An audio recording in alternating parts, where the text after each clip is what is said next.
We are halfway through the high school basketball season. It comes so fast, folks. Welcome to this week's edition of Friday Night Fast Break. I'm Andrew Padillo. And I'm John Wagner. An extremely light night of action, but we promise you to still bring an episode full of highlights, reaction, and plenty of hot takes. I know I got that covered. Those are your That's favorite. all me.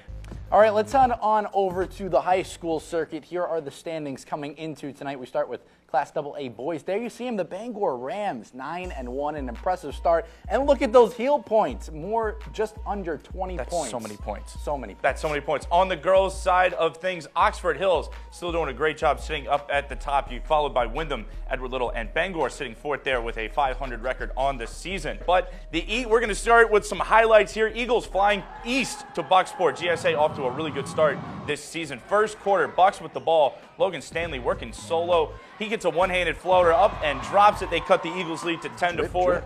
Stevens going the other way in transition. Isaac Wardwell with the bounce pass to Chavez, who lays it in. It rolls around and falls off the glass. Now it's 12-4. They played some good defense, too. That was a ferocious block right there on Cameron Grendel. Stevens back playing some transition offense. Catching a trend here. Wardwell from the top of the key. Passes it midair to Chavez. He gets it off the glass. It's 31-10 Eagles. And to hammer it home, Chavez picks Jacob Donald's pocket, and it's nothing but open floor. He lays it in. George Stevens wins big, 76-49. All right, Eastern Maine Community College we go. PVHS and Bangor Christian playing there. End of the first quarter, ball swing out to Grant Kyden in the corner. Nails the three right before the buzzer. Howlers lead 11-3. Early second quarter, ball's bobbled. Comes right to Reese Carter. He knows what to do with that. He makes the triple. Howlers extend their lead. Bangor Christian will come back. Brady Reed, nothing from net from the elbow. BC still down double digits, though. A few minutes later, Howlers with some nice passing down low. Elijah Wood gets the dish and finishes. Howlers go on to win comfortably. Light night, per se, but there's still plenty to talk about in this week's Rebound. We're going to start with the Bangor boys basketball team. Another impressive week for the Rams. They beat Edward Little and Hamden. Yeah, John, I mean, this is a team that I think is legit. A few weeks ago, we did a Hot Take City saying that they're the best team in Class AA North, and I think they validated that. I mean, a come-from-behind win down south in Saco against #1 seed in the South, Thornton Academy, and then an impressive win over the defending state champions Edward Little and Woll Maywin. Topping that off, going into the stable. We'll learn more about later. Oh, we're going to learn. And taking it to Hamden Academy. This is a legit team. Yeah, no, I think they absolutely are. I mean, they have a good threat. I mean, they play well defensively. They can stop shots under the basket, and that happened a lot. And they also have the ability to score quickly, and I think it's an impressive team. All right, moving on to Class C boys. George Stevens appears to be hitting a stride. Dominant win over Bucksport tonight. John, you were there. Yes. What you like? Transition offense. We saw a lot. You saw it in the highlight, picking pockets, steals, blocks, all that kind of stuff. That's the stuff that not everybody can do, but if you can put that together consistently, that's going to lead to points on the other side. And when you can't, can't necessarily score offensively all the time, having an open basket always is going to help things. Well, one of my favorite things about going to high school basketball games when I was in school was being in the student section. It was always a lot of fun. I mean, what about you? The trash talk theme nights, I mean, it's almost like a game within the game. Yeah, right? absolutely. I mean, the Hamden student section is one of the strongest in the area, and last night they had their own battle with the Bangor students while the boys' teams battled on the court. They are the subject of this week's Hardwood Spotlight. Let's go, Hamden! In the far corner of the stable, precariously located beside the visitors' locker room, you'll find the Hamden Academy student section. The section is usually filled to the top, upperclassmen only on the front row though, a rite of passage as you move up the ranks. Thursday night was a special game for these students. They welcome one of their big rivals, Bangor, and their own student section over to Hamden. We love Bangor, Brewer. Those are just such fun rivalry games. We love cheering our guys on and helping them get the dub. And while the game was happening on the court, these students are having their own battle off the court. You guys can get a trucker place? Sick. No Chick-fil-A. You can't do that! How do you miss 2 shots in a row going D1? Dump season! Oh, please don't go in. While you may find some student sections at other high schools picking out players, you won't really find that at Hamden, though. They try to keep it classy and support their guys. We don't like to single anybody out. We want to keep the sportsmanship up there, but still cheer on our guys. And they're hoping to follow this team to another state championship run. Hopefully we'll get a similar run this year, maybe bring it home or just have a good time in the tournament. That was fun. I enjoyed that. Yeah, I don't know about the whole not singling out players. I think that's the fun of it, you know, looking up their girlfriends, whoever. That was the fun. I mean, is it good? No, but it was definitely fun. They're in high school. I mean, I did it in high school.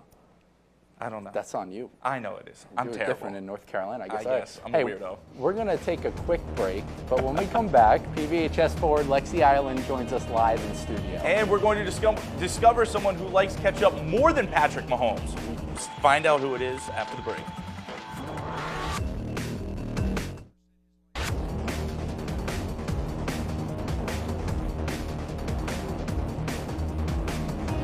Welcome back to the Fast Break. You've seen all the highlights from tonight. Now it's time to talk to one of the girls that comes up in many of PVHS girls basketball's highlights. That's right. We are talking to junior Lexi Ireland in this week's one-on-one. Lexi, thank you so much for joining us. Thank you for having me. All right, I have to ask you, you've had a tremendous year, no different from last year. What has been the biggest improvement in your personal game this season? I think the thing that I improved the most on is being able to dribble the ball more and be comfortable up top rather than just staying in the post the whole time. And I've worked on my jump shot a little bit more too, so I think that's going to help me out. Well, Lexi, the Howlers are looking strong this year. What would you say is the team's biggest strength? I think our biggest strength is our defense. We work hard in practices to perfect it. So I think the way we communicate on defense and just turn our defense into offense is what sets us apart. And the Ireland family, basketball is strong in the blood of your family. I'm putting you on the spot a little bit here. Uh-oh. Out of all your sisters and relatives, are you the best Ireland? Oh. Whoa. I don't know. All right. Just own it. We'll Just get own the it. diplomatic answer. Yeah. That's okay. Lexi Ireland, thank you so much for joining us one-on-one this week. Thank you. If you've seen the program before, you know that our Minute With segment is a fun one for kids to show their personality a bit. Yeah, but I think Mesolonsky's Tucker Charles might have had a little bit more fun with this than we did. See what you think in this week's Minute With. AirPods. I think those are a little overrated right now. Expensive. I wouldn't pay that much money for those. I'm gonna go with NBA 2K19 because me and my family get in some pretty heated battles on that game, and it kind of brings out the dominant specimen of the family, I think, every night. I just like quoting Disney movies and stuff, like A Whole New World from Aladdin. That was a great. I'd probably go with Gavin DeGraw. I mean, great singer, and he's just got everything figured out, so. The Wolf, because I'm a wolf. I eat ketchup with carrots. A lot of people don't do that, but sometimes I snack on some carrots and ketchup just to get the blood flowing. With fries, yes, otherwise no.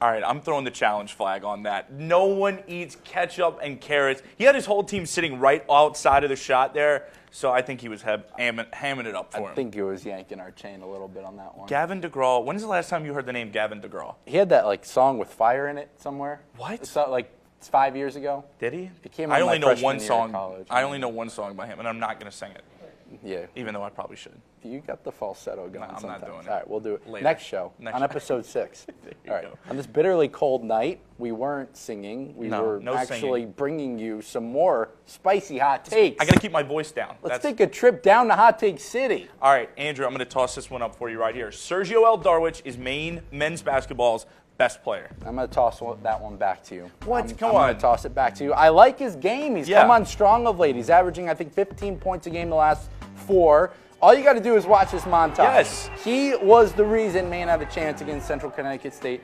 2 buzzer beaters or last-second threes to tie the game. Sergio L. Curry. Sergio L. Curry. It's a strong performance. in clutch moments. I think Andrew Fleming and Isaiah White take that, are Yeah. on that next level. I think Isaiah White probably is the most talented, is probably the best player on the team. But El Darwich has stepped up to be that third best player on that team, which in America East play, you're going to need 3 solid players. So I think he's an important player. He's not the best one, though. I mean, beg to differ, I guess, but I don't know. I don't know. What do you got for me? All right, one more. Okay. One more. You're I'm going to ready. like this one because you like this stuff. I do. The Celtics are falling apart Come on. after last night's Jaylen Brown and Marcus Morris That was scuffle. really bad. Yes. That was really bad. We Listen, can't show it because we don't have it, No, but that's you right. all saw it anyway. Yeah, I mean, listen, they had to get pulled apart in the scrum after, in a timeout.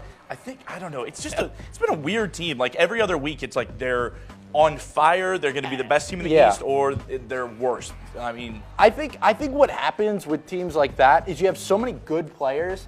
Kyrie clearly is the best player on that team, but then after that, you just have like 6 or 7 really, really good players. And sometimes you just don't know where to put them. Brad Stevens, if there's a coach who knows how to do that, it's Brad Stevens. yeah, I mean, he's doing a pretty good job with it. He's doing a phenomenal job. The Celtics, I think the Celtics are going to be fine. They're going to make the playoffs, obviously, and they're going to challenge the Raptors, who have come on strong this year, for that 1 seed in the conference finals, perhaps. But right now, it's not looking great. this is the kind of stuff that can snowball. What's Brad Stevens' quote? The infamous quote The that pain is part of the path. Well, there was some pain going on last night. It might have been a little emotional. I don't know. A little heartburn down in Miami. I don't know. Those jerseys. For Marcus Morris. They were probably mad they weren't wearing those jerseys because they're way better. Yeah, those are pretty. The Miami Vice jerseys. Those All are right. Off the craziness. So, I mean, so as you may have seen, there are not a whole lot of games tonight. There were a lot more last night. We still had pretty good action, though, I would say. Yeah, we're going to rewind to last night's Hamden Bangor game to give some more love for this week's You Gotta See This. Bryce Lozier, What a guy, man. rec specs and all. Check this move out. What? That's actually rec specs to regular specs. Yes. That's Because we did some investigative journalism. Yes. Ken Oliver, it looks like wears Croakies. He's got the croquis on the glasses, which I think is incredible. That's a great move. I think it was a little white chocolate, a little Jason Williams. That's the first thing I thought love of. it. I the love it. spinning behind the back pass. We're going to actually stay with Hamden. We're going to end the show tonight on a positive note.